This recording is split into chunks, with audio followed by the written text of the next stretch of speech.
We're here speaking with Jeff Schoner of Neuro-Enhancement Strategies, creator of the Caregiver's Relief Kit, the audio workshop designed for caregivers to recharge and replenish for energy and relaxation within their busy schedules. Hi, Jeff. Hi. For most of my life, I've been a caregiver, in one form or another. It wasn't until my parents became ill, and when they were older, that I shouldered the mantle of caregiving. Many times my life seemed to be on hold, mainly because of their needs. Slightly begrudgingly, I served them dutifully. It was the right thing to do.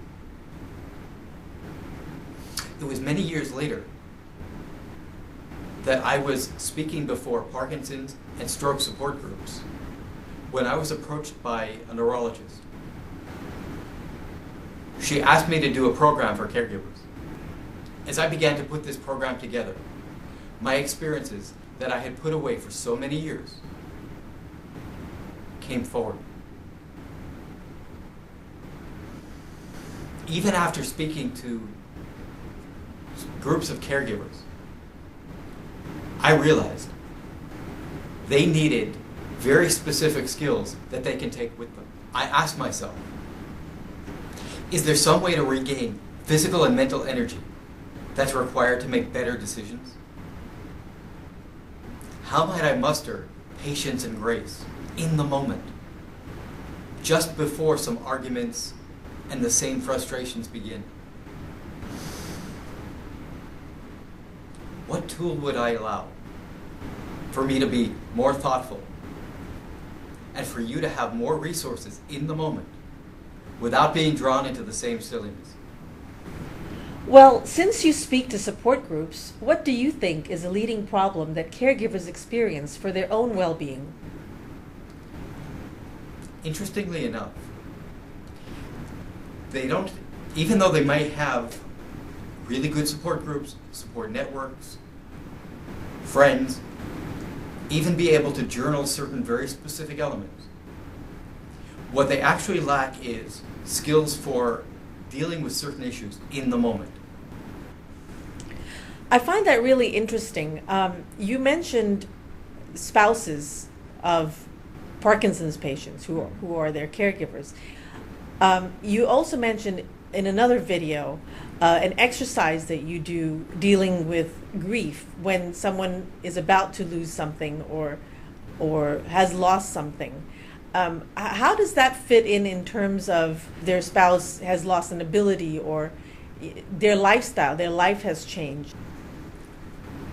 That's a really interesting question. Consider this. When a person doesn't have the wherewithal to handle things in the moment, then it's almost like they can't handle anything, or they go into automatic pilot. With certain preparation, certain elements of state control, certain elements where they can actually realize and put in perspective of what's important now, they will be able to utilize the Caregiver Relief Kit. I also have, as an adjunct, I have another product called Cellular Acceptance, which may in fact help the caregiver as well as the patient. Going back to caregiver organizations, how do you think that most of the skill sets and support offered by caregiver organizations fall short in real relief for the caregiver? That's an interesting question, in that, first of all, many caregiver organizations are absolutely wonderful. They allow people who are caregivers to realize that their burden is not just their burden, that they're not alone. Further, if they widen their personal network of caregiving, then they can take a little time off for themselves.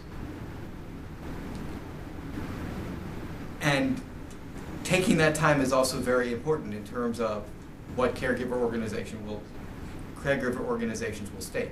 Now, when you consider the fact that when most people then go out and go shopping or do whatever they do, their forethought is on their patient. So they're never really free. That's where my project comes in that my unique skill set in terms of being a master practitioner of neuro-linguistic programming, as well as a design human engineer, integrates a lot of tools so that a lot of people can utilize different aspects of when they're on their own, because other things are already being taken care of. Where they can build in certain states so they're no longer on automatic pilot, thinking of what they might be doing in the next 10 minutes. It's a really very powerful set of tools.